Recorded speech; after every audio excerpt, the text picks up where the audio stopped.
A gente sempre tem uma pessoa convidada para mediar essa conversa, que os artistas possam falar e as pessoas possam fazer pergunta. Eu estou pensando aqui numa dinâmica para a gente fazer. O que eu trouxe em termos de anotação, passei esses dias pensando em como conduzir a minha conversa com a Sônia, porque a gente já trabalhou juntas antes, inclusive passava por alguns dos mesmos temas com os quais ela trabalha no filme que vocês acabaram de ver, né? Assuntos como o refúgio de pessoas, né? A presença da água como fuga ou como caminho, nem sempre, digamos, nem sempre como um elemento amigo, às vezes como um elemento antagonista, né? Na vida das pessoas. Essa solidão, essa desolação que aparece em muitos dos filmes, né? E, inclusive que aparece também no Solo Fraturado. Sempre o meu trabalho está baseado na ideia das invisibilidades, tá? Como é que você vai trazer as invisibilidades à tona, né? E o Edu, eu fiz um trabalho sobre os subsolos da Paulista, que durou anos para conseguir aquele andar e não andar, e eu estou com o livro parado, mas o filme foi feito e a discussão sobre os subsolos da Paulista veio, que foi lá para o teu Bromob Filme, e para outros lugares, mas essa desconstrução da cidade, que também desconstrói as identidades, é que me fez olhar para essa questão das pessoas em trânsito, porque esses trânsitos também redesenham a identidade deles. E era 2014, a crise grega estava bombando, e eu já cheguei em Malta e já lidei com o campo de refugiados lá. Eu falei, eu não vou sair daqui sem dar andamento nesse negócio aqui. E aí Foi de lá... Foi meu primeiro encontro. Foi meu primeiro encontro, foi em Malta. De Malta eu já atravessei para Lampedusa, foi uma travessia bem trágica, foi super difícil chegar a Lampedusa, porque eu queria filmar os cemitérios de barcos africanos lá, que eles estavam... É uma ilhota pequena, perto da Itália, entre a Itália e o continente africano, mas foi uma ilhota muito... recebeu muitos barcos africanos de madeira grandes, e eles jogavam tudo em cima de uma areia num lugar, e aquilo ali ia se desmanchando, misturando com a areia, que é um cenário bastante trágico, mas bastante interessante também.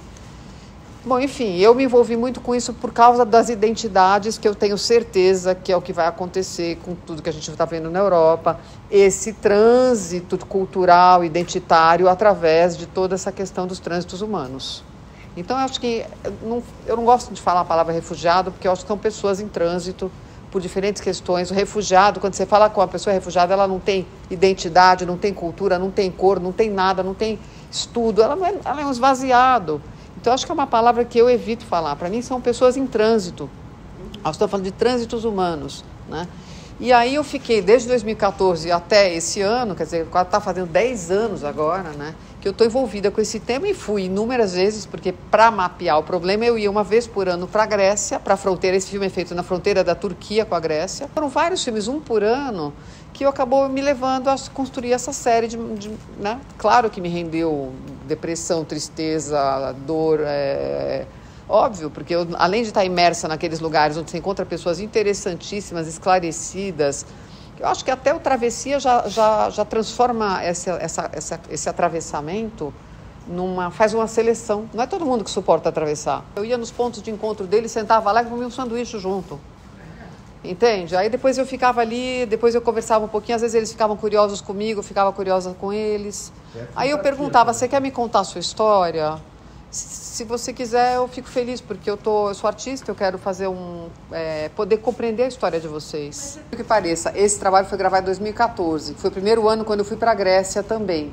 Então eu gravei isso aqui, guardei, porque eu estava obviamente apavorada com a seca em São Paulo, né? Milhões, nós chegamos a beber o volume morto, 7%, nossa reserva chegou em 7%.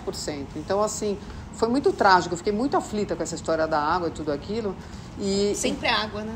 Sempre a água. A presença, a ausência, a memória, não memória, a travessia pela água, o muro é água, a água também vira muro no campo, né? Então a água está sempre a perspectiva da água está sempre junto. É um tema na minha vida, realmente, né? E aí aqui também, lembrando que a represa também é um local construído. A represa não é um lago que secou. As árvores foram cortadas, queimadas, afogadas, tudo aquilo ali foi gerado um local de águas ali para poder gerar uma reserva. E na hora que essa reserva seca, esse subsolo se expõe, né? E no começo eu chamava de subsolo exposto esse trabalho. Porque, é verdade, é um subsolo que se expôs e agora, ninguém vai ver mais, porque tá submerso de novo, por enquanto, né? E a questão que me trouxe essa conexão, que até eu na época não percebi, depois eu fui começando a entender, é que a questão climática, ela vai ser o grande motivo dos deslocamentos humanos cada vez mais. E a instalação do solo fraturado, né, uma das coisas que para mim pegou muito, a outra exposição que a gente fez juntas, tinha soluções instalativas, né, bastante diferentes. E essa tem uma composição a partir do elemento monitor, né, que se repete, ou ele está horizontalizado, ou ele está verticalizado, né? E com isso você cria também uma narrativa. Sim. Se no filme a sua narrativa se dá pela fala das pessoas, né? Aqui ela se dá pela maneira como você encaixa as imagens. E como elas vão compondo, muitas vezes, um trabalho quase abstrato. Eu te falei isso, né? Assim, e tem uma cor e uma beleza nessa miséria, né? Essa miséria climática, assim. Tem uma cor e uma beleza, um brilho que é manipulado também, né? Pela maneira como você trata as imagens, que nos colocam num lugar muito incômodo. Porque, ao mesmo tempo que essa imagem me diz o quanto esse é um espaço de sofrimento, e a Esther até falou, né, é um point of no return, né, é um ponto sem volta. Ao mesmo tempo que eu me dou conta disso, eu também não consigo deixar de ficar encantada pela imagem. Então, eu acho que uma outra coisa que esse trabalho traz é a força sedutora que as imagens têm hoje na nossa vida. O assunto incomoda, né? O assunto, eu acho que assim, na hora que eu pelo menos imagino, na hora que você faz aquela montagem, que tem esse agrupamento grande, não tem como não incomodar, né? Porque não é uma foto. Às vezes você olha uma foto, ela já te toca, mas você pega uma coisa que você também tem um embate com o tamanho do corpo, né? Que você meio que emerge no lugar. A intenção, eu acho que é um pouco essa mesmo, é para que você possa entrar e refletir e pensar sobre tudo aquilo. E tem gente que pensa que aquelas cores foram colocadas por mim. Não, aquilo é óxido da terra. Quer dizer, eu acho que é o limite do subsolo, entende? Que aquilo ali aflorou sozinho. Eu peguei por acaso aquele negócio lá subindo do chão. De certa forma, eu acho que essa construção de uma poética no artista tem a ver com uma trajetória toda de como isso foi chegando, né? Então, de certa forma, eu vejo isso nos trabalhos da Sônia hoje. Acho que tem um pensamento de uma artista... ambiental, né? Uma artista plástica que passou por várias coisas para chegar nesse momento e se ver, né, nesse trabalho de uma forma mais potente, né? Não invalidando nada que foi feito antes. E eu acho que nisso, e esse é o raciocínio quando eu penso essas exposições juntas, né?